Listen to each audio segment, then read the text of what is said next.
Good morning. I'm Morgan Spicer, Special Projects Coordinator for the ARC of the Mid-Ohio Valley. And I'm Mellissa Showe, Self-Advocate Coordinator for People First, and welcome to another episode of Legislative Matters Now with M&M. We're glad you are joining us. That's right, Melissa. Today we have a very informative episode lined up for you. But first, let me explain the purpose of the show. This program is to inform you about important legislative topics as well as pieces of legislation that impact people with intellectual and developmental disabilities. Some of these bills have become law and need things added. Others are new bills that, if they pass, would benefit people with disabilities. State law can be complicated, and we invite guests each month to explain things in a much easier to understand manner. We also feature a self-advocate in our Advocate in Action segment. Every month, we talk to them and find out how they are using their self-advocacy skills to live a more independent life. Yes, Melissa. To introduce our topics, we begin with a segment called Who You Gonna Call? A question is asked about our topic, and then we find out which level of government we should ask to get the answers we want. Sometimes it's a lawmaker, but other times it's a government employee in the agency where the program operates based on laws that are in place. Or it could be an expert in the field. Let's get to our segment now and see who we'll talk to today. You want to know more about the organ transplant bill, but you do not know who to talk to for more information. So do you call your city council member, your state House of Delegates or state senators, your U.S. senator or U.S. Congress member, or a state agency that specializes in the area you're looking for? Morgan? I'm going to go B. All right. Melissa, how about you? I'm going to say B, your state delegates and state senators. All right. Final answer, Morgan? Because this is a state Senate bill. That's why I chose B. Final answer. Okay. Melissa? Final answer. That's right. Your state House of Delegates and state senators. This is a bill that appeared in the West Virginia legislative session earlier in 2021 and will likely come up again in a different form. So that's why you would call your state senator. To better explain this topic further, we will be talking to West Virginia State Senator Amy Grady, who represents Mason County. She was one of the sponsors of Senate Bill 73. The purpose of this bill is to prohibit discrimination based on individuals' mental or physical disability and access to organ transplantation. Introduced in February 10th, 2021, referred to the Committee on Health and Human Resources and then to the Committee on the Judiciary and was never heard from again. So good morning and welcome to the show. Good morning. Thank you for having me. It's a pleasure. Could you please briefly explain the bill and how long you have been working on it? Well, I last session was my first legislative session. I am the vice chair of Health and Human Resources. So when I saw the bill, actually we have a board in Health and Human Resources that has a list of bills that will be coming through our committee or could come through our committee. When I saw that one, it piqued my interest, and I looked into it and I thought, why are we not running this? This is an absolute must-have, one of those what I like to call no-brainers. So that piqued my interest on it, and I started looking into it a little bit, and I could not grasp a reason that bill hadn't been passed already. So it really, to me, I feel like, the Americans with Disabilities Act, it already protects like the civil rights of people with intellectual and physical disabilities, but they're constantly discriminated against in the organ transplant process. And to me, it's crazy. That I can't imagine in the year 2021 that this is happening. So I really put my name on it as a sponsor because I felt really strongly about it. And unfortunately, it didn't go anywhere. So what makes this bill so important, and why should advocates get on board with helping this bill get passed? Well, people with disabilities, and I want to focus a lot on intellectual disabilities, as much as physical disabilities, they've been denied access to organ transplants based on the assumptions that their lives aren't worthy, or a lot of what I've heard is that they're unsure that they can follow through with like the post-procedure requirements that they're supposed to have, to go follow through with things that they're supposed to do after the transplant. There's a lot of things you have to follow. So making an assumption that they won't be able to follow those requirements is a generic reason that I have heard that that it is not, that keeps this bill from running. So, as legislators and as West Virginians in general, we need to really look at it, and we have to pass this legislation just to show people and their families that, you are worthy. You are important. And this bill needs to pass to make sure that our patients with disabilities are not discriminated against in this process. It just still baffles me as to why it's even a question. Why it's a question, because you have a physical disability or intellectual disability should not matter whether or not you are receiving a life-saving transplant that you need. Thank you, Amy. What needs to happen to get the bill to the next step? Has any progress been made yet? Well, what needs to happen is it needs to be picked up by the Health and Human Resources Committee. And the way you do that is the chair of the committee, Senator Maroney, he decides what goes on the agenda for every committee meeting. I'm the vice chair and I have some input, and I do talk to him a lot, but a lot of times, such as this one, sometimes we disagree and he has the final say. So the last time in last session, it didn't get put on the agenda because he didn't put it on the agenda. That's just being plain and simple. So the way you can combat that is the more people he hears from, the more people that call his office. Emails are good, but they're not the same as calling and him hearing your voice. Call the office, tell him put a personal story behind it. Let him hear from you, personally, how you feel. Put some stories with it. It's great. Call Senate President Craig Blair also to let him know that you want the chair of the Health and Human Resources Committee to place this on the agenda. That will also get the ball rolling. On my part, I'm doing my part in talking to caucus members so they can use their voice to say, hey, we want this placed on the agenda. Now, all of that can come back to make it something that does get placed there. Does that make sense? Yes, it sure does. So is this a bill that is going to get renumbered when it gets introduced? Typically, they could, or they could not. So I wish I could tell you a definitive answer on that, but it could get a different number based on when it is introduced. So they basically just take the same text and then we'll introduce it during the next session, and it could get a new number. But with this being a continuation of the last session, it may keep the same number. I'm not 100% sure of that, but I will let you guys know as soon as I know what number that bill's going to have. Because I will make sure that it's introduced. I'll have my name on it, and that way it will be in the system as a written bill. And thank you for that. So what should self-advocates or families of self-advocates do to get involved? They need to make sure they pick up that phone and they call Senator Maroney to start with. Call Senator Maroney, call their local senators, their local delegates also, and let them know, so that the more people we have that are advocating, the more that somebody will listen, if that makes sense. They need to pick up the phone and call Senator Maroney. They need to call the Senate President Craig Blair, and they also need to call Speaker of the House Roger Hanshaw. They need to call their local representatives in the House also. And that way, the more people they hear from, and tell them don't be discouraged. Don't feel that you can't reach out and call your senator or delegate, because that's what we're here for. That's what we're here for. Too often I talk to people who say they're not comfortable calling the office, but that's why we're in office, is to represent you. And you have the ability to pick up the phone and request to speak to your senator or to speak with your delegate and voice your concerns. And this is a really big concern. It's a really important bill. So they really need to hear from as many people as possible. Have your family members call, have friends call, anybody that feels strongly about this, have them call. And like I said, put a personal story behind it, because that's always something that we remember, when we hear a personal story. So, Amy, should people write letters or email, or would it be better to call? I would do both. Honestly, it doesn't hurt to do an email.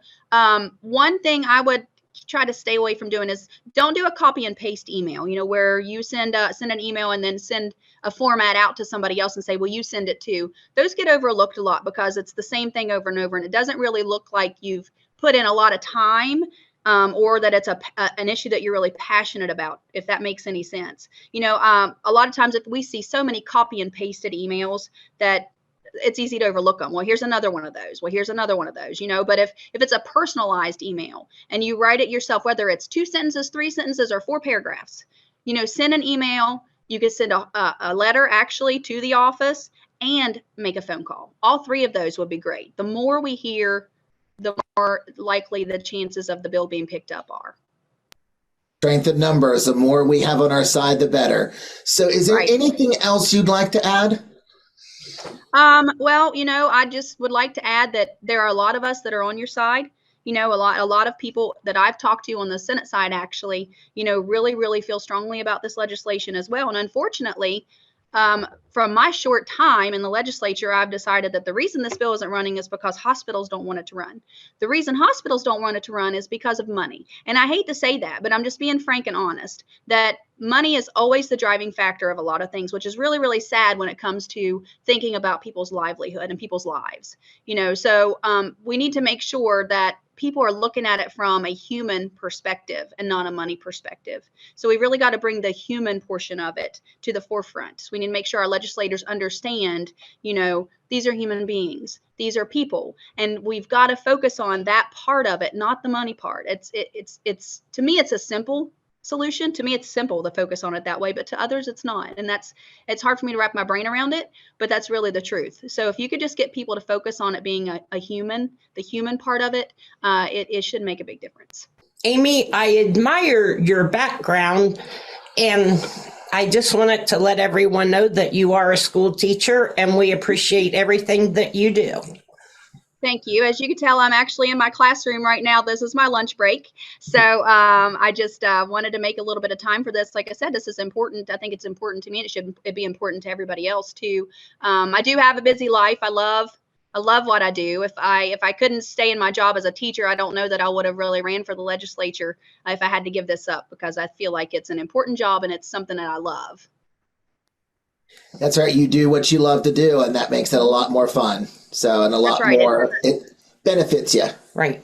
And I work with a lot of cool people too, cool little 10-year-olds. It's really hard to turn that down. I laugh a lot of times when people ask me, how is my job at the legislature different than my job in the classroom? And I tell my Senate colleagues the same thing. I said, well, it's not really, you guys you're taller and you wear ties, but other than that,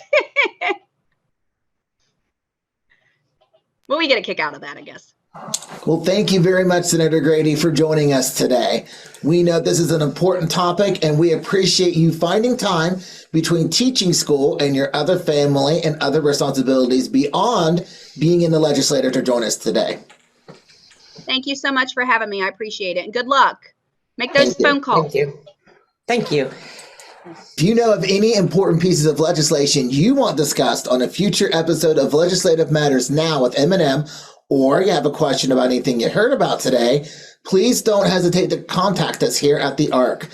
Our phone number is 304-422-3151, or you can email me or Mellissa directly.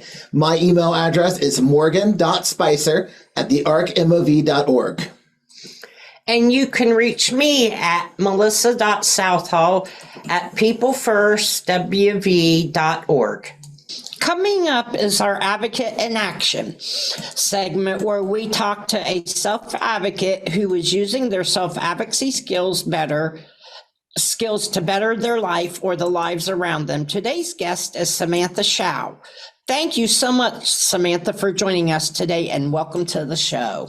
Thank you for having me. All right, let's get down to it. So you're involved in partners and policymaking. So what was your interest in that? What inspired you to want to sign up for partners? So I actually had a friend named Jessica who took the class 2 years ago. And I had full intentions of signing up then, but I was actually starting the first round for the transplant bill.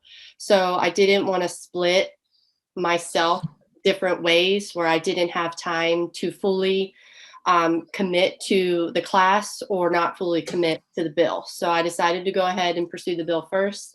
And then I was already working with Christy. So once I knew that she was going to be doing the class again, I of course wanted to sign up.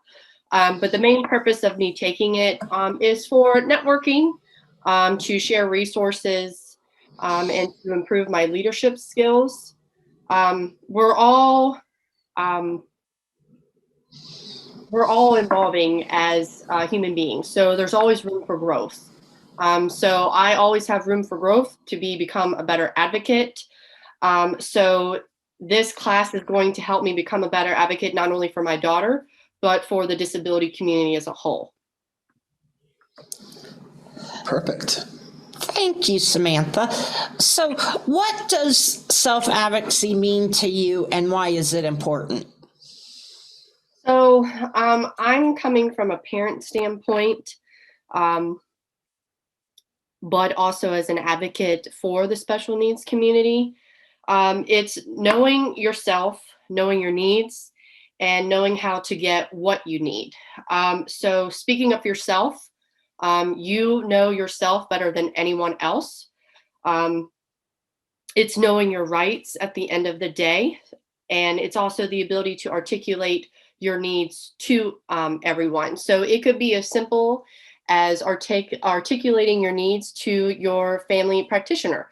You're not feeling like your needs are getting met at the doctor's office. You feel like you're not getting heard regarding any medical complications that are going on in your life. And now you feel like you need to advocate for yourself and seek a new family practitioner, someone that's actually going to listen to you. Maybe you've had some ongoing medical issues and you feel like you're repeatedly in the office over and over and over again, and you're just not being heard. There comes a point in time where you go, you know what, I've had enough.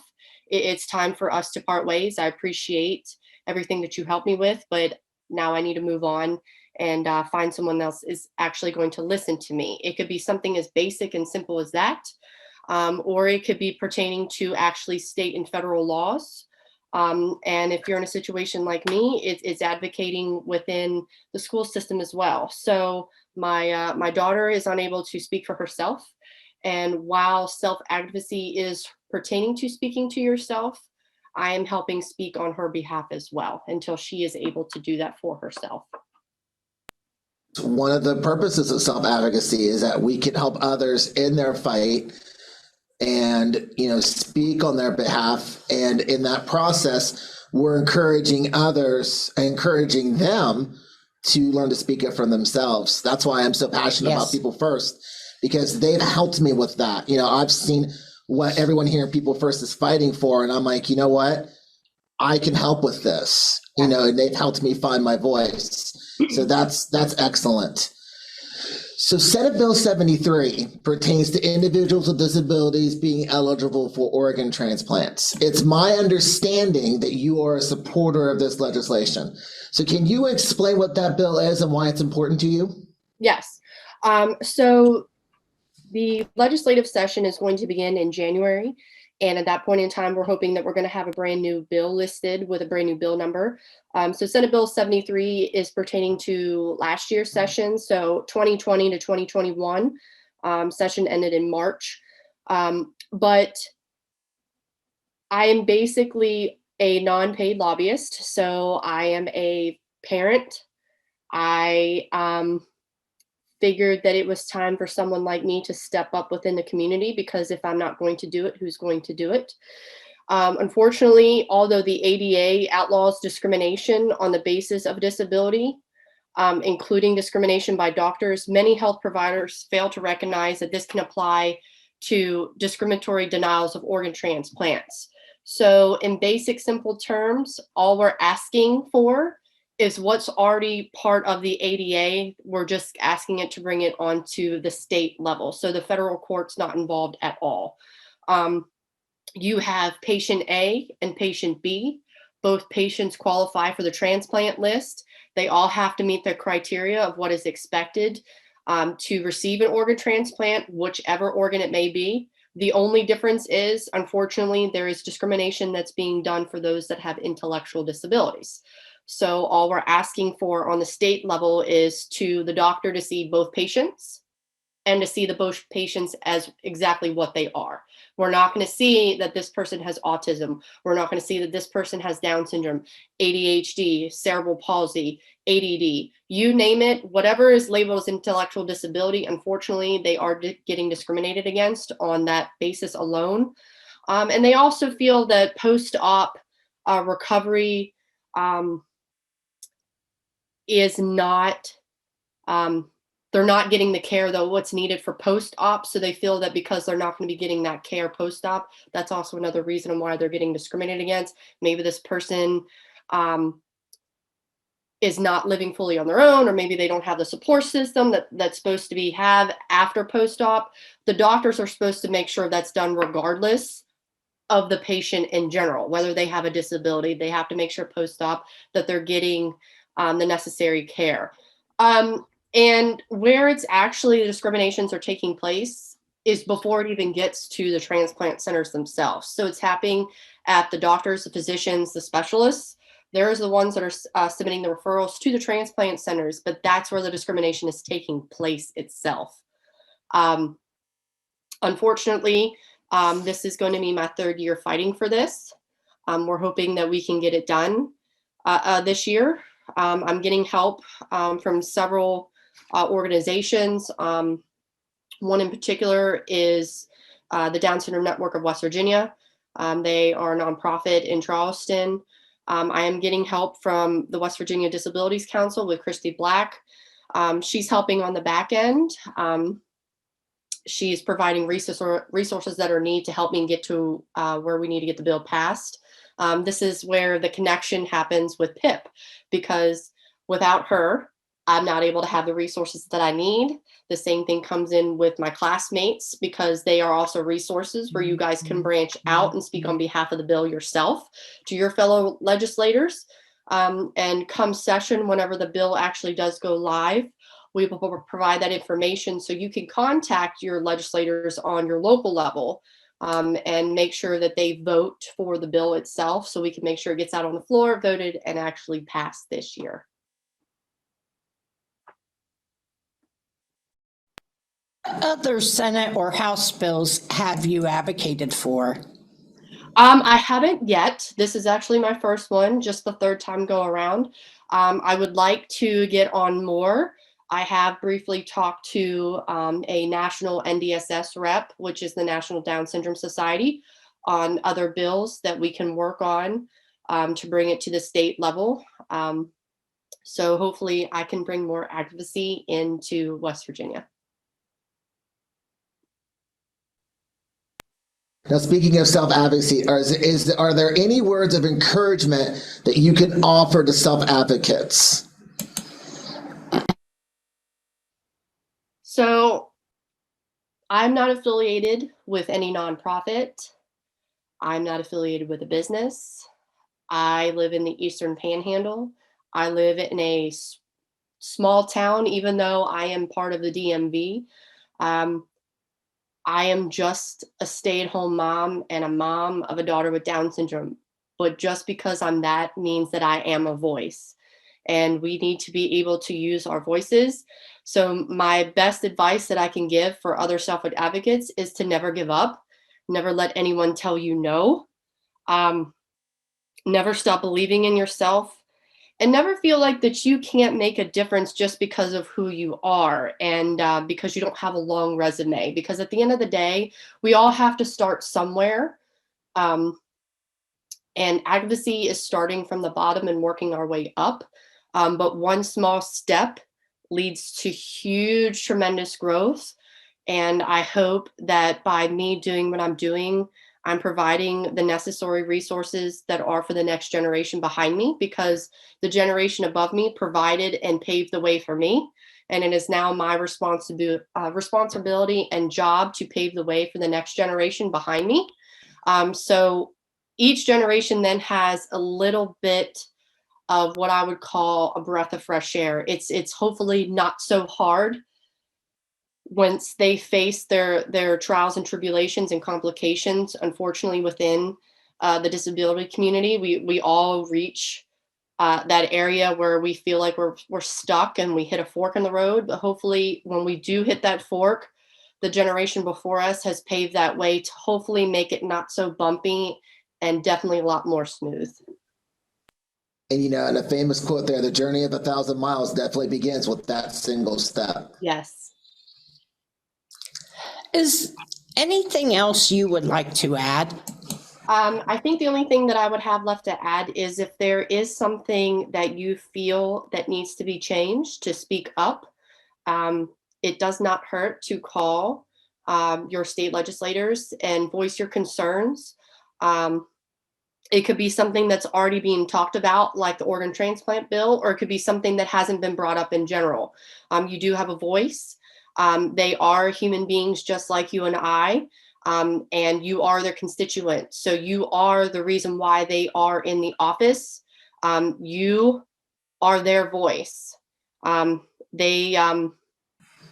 You need to be able to use the rights that are provided to you and your voice to speak on concerns that matter to you, even if you think they are the smallest concern.